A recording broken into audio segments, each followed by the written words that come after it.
Hi, ಈ ಥರ dress ಹೇಗೆ ಹೊಲಿಯೋದು ನೋಡೋಣ ಬನ್ನಿ. ವಿಡ್ತ್ ಬಂದು 29 ಇಂಚಸ್ ಇದೆ, ಲೆಂತ್ 30 ಇಂಚಸ್ ತೊಗೊಂಡಿದ್ದೀನಿ. ಇದು ನಮ್ಮ ಅಮ್ಮನ ಸ್ಯಾರಿಯಿಂದ ನನಗೊಂದು ಲಂಗ ಹೊಲ್ಕೊಂಡಿದ್ದೆ, ಅದರಿಂದ ಸ್ವಲ್ಪ ಫ್ಯಾಬ್ರಿಕ್ ಉಳಿದಿತ್ತು, ಅದರಿಂದ ಪಾಪಗೊಂದು ಡ್ರೆಸ್ ಹೊಲಿಯೋಣ ಅಂತ ತೊಗೊಂಡಿದ್ದೀನಿ. ಸ್ವಲ್ಪ ಫ್ಯಾಬ್ರಿಕ್ ಇರೋದ್ರಿಂದ ಆ ಕಡೆ ಸ್ವಲ್ಪ ಈ ಕಡೆ ಸ್ವಲ್ಪ ಬಾರ್ಡ್ರ್ ಇರೋದನ್ನು ತಗೊಂಡಿರೋದು. ನೀಟಾಗಿ ಲೈನ್ ಎಳ್ಕೊಂಡು ಕಟ್ ಮಾಡ್ಕೊಳ್ಳೋಣ. ಆ ಕಡೆದು ಈ ಕಡೆದು ಎರಡು ಸೈಡ್ ನೀಟಾಗಿ ಕಟ್ ಮಾಡ್ಕೊಂಡು ನೋಡಿ, ಆ ಕಡೆ ಸೈಡ್ದನ್ನು ತಗೊಳ್ತಿದ್ದೀನಿ ನಾನು.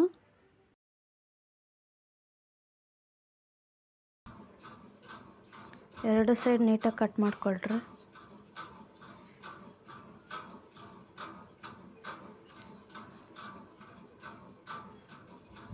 ತ್ರೀ ಇಂಚಸ್ ಬಿಟ್ಟು 1 ಇಂಚಿಗೆ ಒಂದು ಮಾರ್ಕು, ಮತ್ತು 4 ಇಂಚಿಗೆ ಒಂದು ಮಾರ್ಕ್ ಮಾಡ್ಕೊಳ್ರಿ. ಮತ್ತೆ 1 ಇಂಚಿಗೆ ಒಂದು ಮಾರ್ಕು, ಮತ್ತು 4 ಇಂಚಿಗೆ ಒಂದು ಮಾರ್ಕು. ಪ್ಲೀಟ್ಸ್ ಬರುತ್ತೆ, 4 ಇಂಚು ಒಳಗಡೆ ಹೋಗುತ್ತೆ, ಮತ್ತು 1 ಇಂಚು ಪ್ಲೀಟ್ಸ್ ಬರುತ್ತೆ, 4 ಇಂಚ್ ಒಳಗಡೆ ಹೋಗುತ್ತೆ. ಆ ಥರ ಮಾರ್ಕ್ ಮಾಡ್ಕೊಳ್ರಿ. 1 ಇಂಚ್ ಪ್ಲೀಟು, 4 ಇಂಚು ಒಳಗಡೆ ಮರ್ಚಕ್ಕೆ.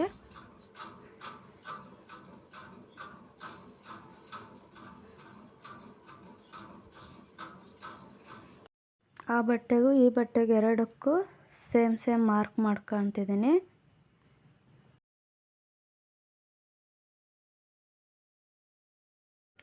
ಅದು ಇದು ಎರಡು ಕೂಡ 29 ಬಿಡ್ತಿರೋದು.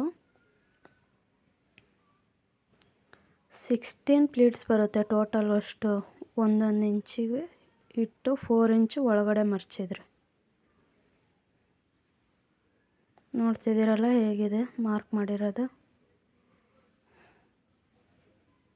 ಎರಡಕ್ಕೂ ಆ ಥರನೇ ಮಾರ್ಕ್ ಮಾಡಿರೋದು.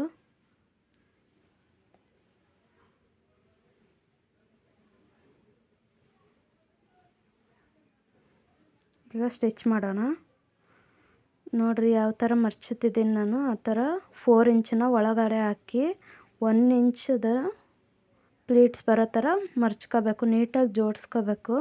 ಇಲ್ಲಾಂದರೆ ಒಳಗಡೆ ಹೋಗ್ಬಿಡುತ್ತೆ, ಲಂಗ ಎಲ್ಲ ಹಾಳಾಗ್ಬಿಡುತ್ತೆ ಅಷ್ಟೇ. ಆಮೇಲೆ ನೋಡಿ ಯಾವ ಥರ ಮರ್ಚ್ತಿದ್ದೀನಿ ಅಂತ. 1 ಇಂಚ್ ಬಿಟ್ಟು 4 ಇಂಚದನ್ನು ಒಳಗಡೆ ಹಾಕ್ತಿದ್ದೀನಿ.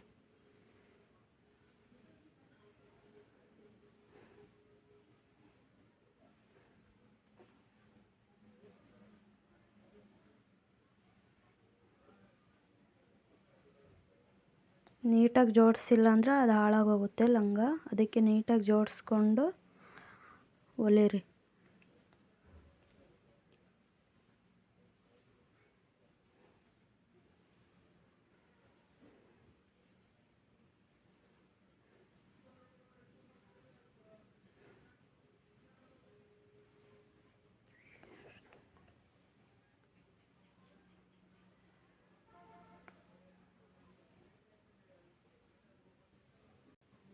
ನೋಡಿ, ಈಗ ಎರಡು ಹೊಲ್ದಾದ್ಮೇಲೆ ತೋರಿಸ್ತಿದ್ದೀನಿ ಯಾವ ಥರ ಎಷ್ಟು ಚೆನ್ನಾಗಿ ಬಂದಿದೆ ಅಲ್ಲ. ಈಗ ಒಂದು ಪಟ್ಟಿ ಹಾಕಿದ್ದೀನಿ ಸೆಂಟರಿಗೆ ಹೊಲ್ದ್ಬಿಟ್ಟು, ಅವೆರಡನ್ನೂ ಜೋಡಿಸಿ ಹೊಲ್ದು ಒಂದು ಸೆಂಟರಿಗೆ ಮಾತ್ರ ಪಟ್ಟಿ ಹಾಕಿದ್ದೀನಿ. ಇನ್ನೊಂದು ಸೈಡಿಗೆ ಫ್ರಂಟ್ ಬಾಡಿ ಪಾರ್ಟ್ ಹಾಕಬೇಕು, ಅದಕ್ಕೋಸ್ಕರ ಬಿಟ್ಟಿದ್ದೀನಿ. ಫ್ರಂಟ್ ಬಾಡಿ ಪಾರ್ಟಿಗೋಸ್ಕರ ಡಬಲ್ ಫೋಲ್ಡ್ ಮಾಡಿ ಬಟ್ಟೆನ 4.5 ಇಂಚಸ್ ಬಿಡ್ತು, ಮತ್ತು ಲೆಂತ್ ಬಂದುಬಿಟ್ಟು 5 ಇಂಚಸ್ಸಿಗೆ ತಗೊತಿದ್ದೀನಿ. ಮತ್ತು ಆಮೇಲೆ 3 ಇಂಚಸ್ ನೆಕ್ ಪಾರ್ಟಿಗೋಸ್ಕರ. ಆಮೇಲೆ ನೀಟಾಗಿ ಸ್ಕೇಲ್ ತಗೊಂಡು ಲೈನ್ ಎಳ್ಕೊಂಡು ನೀಟಾಗಿ ಕಟ್ ಮಾಡ್ಕೊಳ್ರಿ.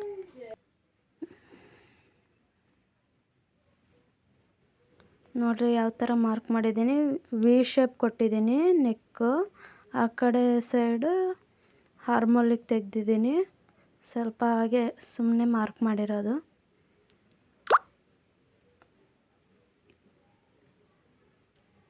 ಒಂದು ಶೇಪ್ ಕೊಟ್ಟಿದ್ದೀನಿ ಅಷ್ಟೇ, ಮಾರ್ಕ್ ಏನು ಮಾಡಿಲ್ಲ. ಅದೇ ಥರ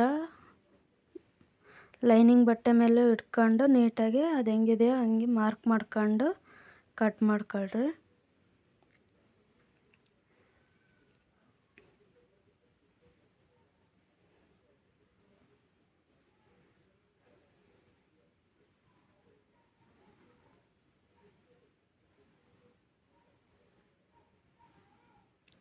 ಕಟ್ ಮಾಡಾದಮೇಲೆ ಅದು ಲೈನಿಂಗ್ ಬಟ್ಟೆನ ಮತ್ತು ಮೇನ್ ಫ್ಯಾಬ್ರಿಕ್ ಎರಡೂ ತಗೊಂಡು ನೀಟಾಗಿ ಸ್ಟಿಚ್ ಮಾಡ್ಕೊಂಡು ಓಪನ್ ಮಾಡಿರಿ.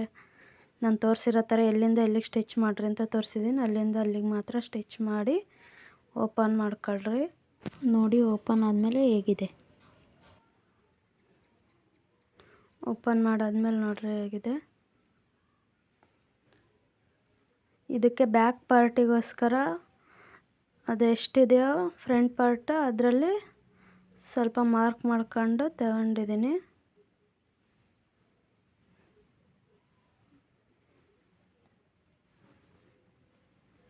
ವಿಡ್ತ್ ಬಂದು 8 ಇಂಚಿದೆ, ಲೆಂತ್ ಬಂದುಬಿಟ್ಟು 2.5 ಇಂಚಸ್ ಇದೆ.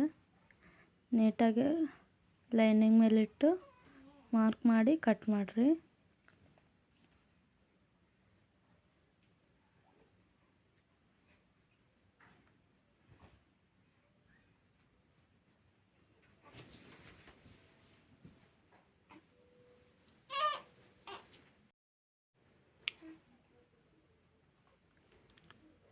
ಅದನ್ನು ಉಲ್ಟಾ ಮಾಡಿಟ್ಟು ನೀಟಾಗಿ ಆ ಕಡೆ ಒಂದು ಸ್ಟಿಚ್ ಈ ಕಡೆ ಒಂದು ಸ್ಟಿಚ್ ಲೈನಿಂಗ್ ಮತ್ತು ಮೈನ್ ಫ್ಯಾಬ್ರಿಕ್ ಎರಡಕ್ಕೂ ಆ ಕಡೆ ಒಂದು ಸ್ಟಿಚ್ ಈ ಕಡೆ ಒಂದು ಸ್ಟಿಚ್ ಹಾಕಿ ಮತ್ತೆ ಉಲ್ಟಾ ಮಾಡಿ ಅದ್ರ ಮೇಲೆ ಸೆಕ್ಯೂರ್ ಆಗಿರೋಕ್ಕೋಸ್ಕರ ಆ ಕಡೆ ಒಂದು ಸ್ಟಿಚ್ ಈ ಕಡೆ ಒಂದು ಸ್ಟಿಚ್ ಹಾಕ್ರಿ, 2 ಸ್ಟಿಚ್ಚು.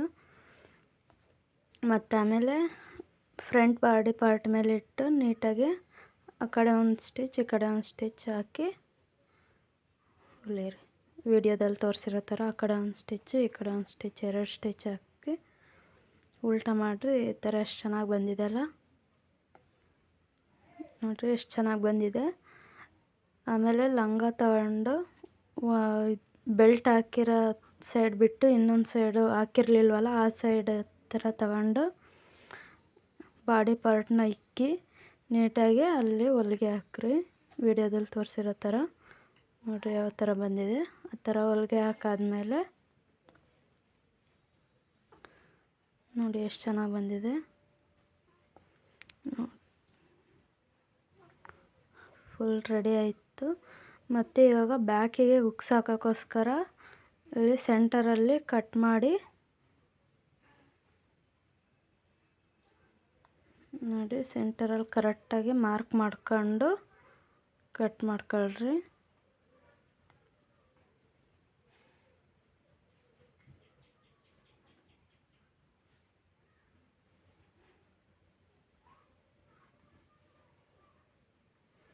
ನೋಡಿರಿ ಕಟ್ ಮಾಡಾದ್ಮೇಲೆ ಬ್ಯಾಕಿಗೆ ಹುಕ್ಸ್ ಪಟ್ಟಿ ಕಾಜ್ ಪಟ್ಟಿ 2 ಹಾಕಿ ಅದಕ್ಕೆ ಹುಕ್ಸ್ ಹಾಕೊಳ್ರಿ ನೀಟಾಗಿ. ಮೇಲೆಗೂ ನೆಕ್ ಪಾರ್ಟ್ ಹತ್ರ ಮತ್ತು ಬ್ಯಾಕ್ ಪಾರ್ಟ್ ಹತ್ರ 2 ಹತ್ರನೂ ಹುಕ್ಸ್ ಹಾಕ್ರಿ. ನೋಡಿ ಎಷ್ಟು ಚೆನ್ನಾಗಿದೆ. ಇಷ್ಟ ಆದರೆ ಲೈಕ್ ಮಾಡಿ, ಶೇರ್ ಮಾಡಿ, ಕಮೆಂಟ್ ಮಾಡಿ, ಹಾಗೆ ನಮ್ಮ ಚಾನಲ್ನ ಸಬ್ಸ್ಕ್ರೈಬ್ ಮಾಡ್ಕೊಳ್ಳಿ.